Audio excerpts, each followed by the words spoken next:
Halo semuanya, pada kesempatan ini kami akan mempresentasikan hasil analisis kinerja keuangan PT Indofood periode tahun 2022 sampai dengan tahun 2024. Nah, presentasi ini disusun untuk memberikan gambaran menyeluruh mengenai kondisi dan perkembangan keuangan perusahaan dengan mengacu pada laporan keuangan yang telah dianalisis secara komprehensif.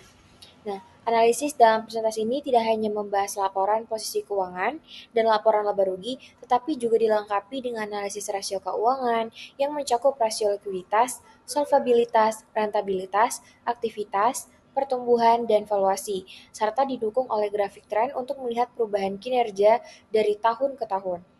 Jadi melalui analisis ini, kami berupaya menilai sejauh mana PT Indofood mampu menjaga stabilitas keuangan, mengelola struktur pendanaan, meningkatkan efisiensi operasional, serta menciptakan pertumbuhan dan nilai perusahaan secara berkelanjutan. Nah, selanjutnya, di sini kami akan menyampaikan hasil analisis utama yang menjadi inti dari perkembangan ataupun pembahasan dalam presentasi ini. Jadi di sini saya akan membahas gambaran umum dan kinerja keuangan perusahaan. Baik, jadi gambaran umum perusahaan PT Indofood Sukses Makmur Tbk merupakan perusahaan barang konsumsi berskala besar dengan kegiatan usaha yang terintegrasi, mencakup produksi, distribusi, dan pemasaran produk pangan. Skala usaha yang besar tercermin dari pertumbuhan total aset, penjualan, serta arus kas operasional selama periode pengamatan. Kemudian ada laporan keuangan PT Indofood pada tahun 2022 sampai 2024. Seperti yang kita lihat pada tabel berikut, ini adalah semuanya laporan keuangan PT Indofood dari 2022 sampai 2024. Nah, jadi selama periode tersebut, total aset itu meningkat signifikan dari tahun ke tahun, menunjukkan ekspansi dan pertumbuhan usaha. Nah, kemudian penjualan laba, penjualan dan laba bersih cenderung meningkat meskipun sempat mengalami perlambatan pada tahun 2023. Nah, yang terakhir itu struktur permodalan menunjukkan penurunan leverage yang menandakan pengelolaan utang yang semakin konservatif. Oke, pertama, saya akan membahas rasio likuiditas, yaitu rasio yang menunjukkan kemampuan perusahaan dalam memenuhi kewajiban jangka pendeknya.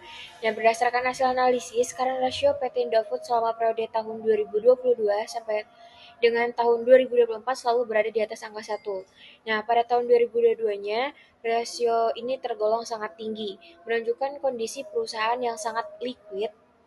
Nah, namun pada tahun 2023 dan tahun 2024, current ratio-nya ini mengalami penurunan dan berada pada level yang lebih moderat. Nah, hal yang sama juga terlihat pada quick ratio yang tetap berada di atas 1 sepanjang periode analisis. Nah, ini menandakan bahwa meskipun persediaan tidak diperhitungkan, perusahaan tetap mampu memenuhi kewajiban jangka pendeknya. Sementara cash ratio-nya menurun pada 2023 dan cenderung stabil pada tahun 2024. Penurunan ini menunjukkan bahwa perusahaan mulai mengoptimalkan penggunaan kas agar lebih efisien.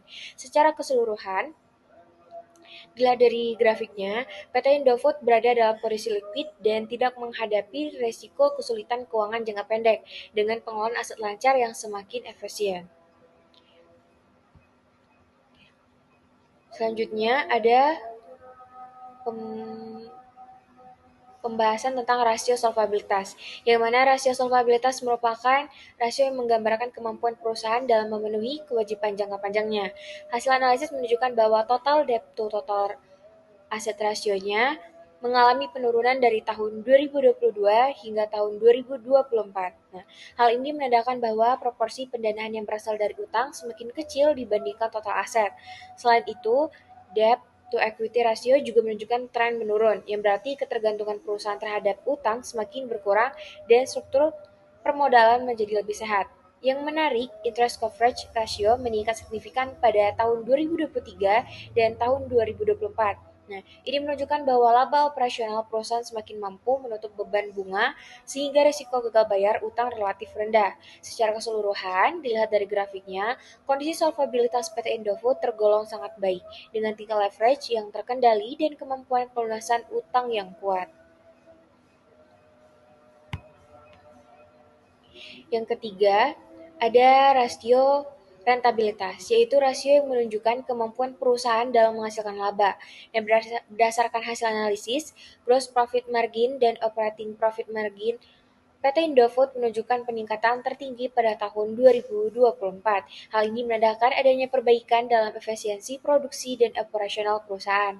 Kemudian, net profit margin, return on asset, dan return on equity juga mengalami peningkatan pada tahun 2024 setelah relatif stagnan pada tahun sebelumnya. Kondisi ini menunjukkan bahwa perusahaan semakin efektif dalam menghasilkan laba baik dari penjualan aset maupun modal sendiri. Peningkatan rasio-rasio rentabilitas tersebut mencerminkan bahwa kinerja keuangan PT Indofood mengalami pemulihan dan perbaikan yang cukup signifikan pada tahun 2024. Analisis rasio aktivitas. Rasio aktivitas mengukur efisiensi penggunaan aset. Yang pertama ada total aset turnover atau TATO, yaitu relatif stagnan di kisaran 0,44 sampai dengan 0,45 kali.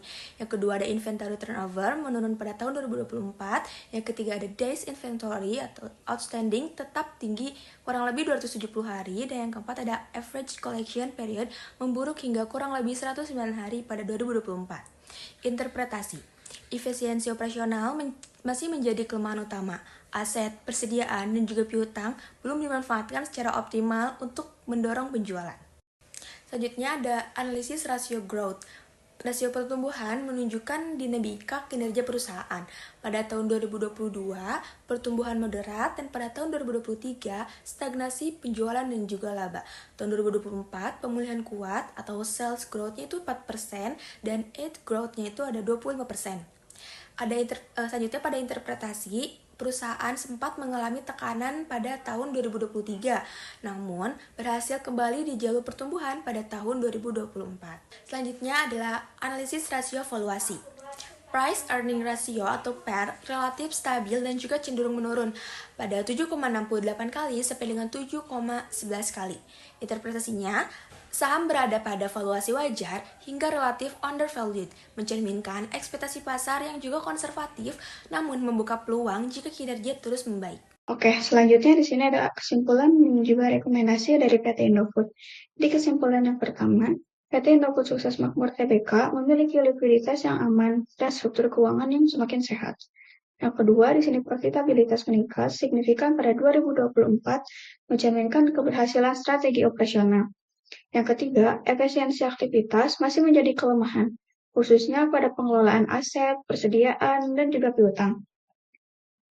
Kemudian, pertumbuhan perusahaan bersifat fluktuatif, namun tren 2024 menunjukkan pemulihan yang kuat.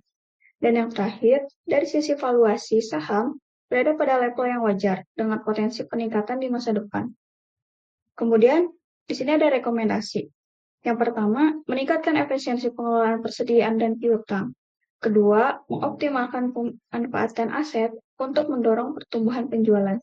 Yang ketiga, mempertahankan struktur modal yang konservatif untuk menjaga stabilitas keuangan. Dan yang terakhir, fokus pada strategi pertumbuhan berkelanjutan agar kinerja 2024 dapat dipertahankan. Sebagai penutup, dapat disimpulkan bahwa PT Indofood sukses memiliki kondisi keuangan yang sehat dan stabil selama periode tahun 2024 sampai dengan tahun 2024. Perusahaan mampu menjaga likuiditas, memperbaiki struktur pendanaan, serta meningkatkan kemampuan menghasilkan laba, khususnya pada tahun 2024. Meskipun efisiensi penggunaan aset masih perlu ditingkatkan, secara keseluruhan Indofood memiliki fondasi keuangan yang kuat dan prospek yang positif ke depan. Demikian presentasi yang dapat kami sampaikan. Terima kasih atas perhatiannya.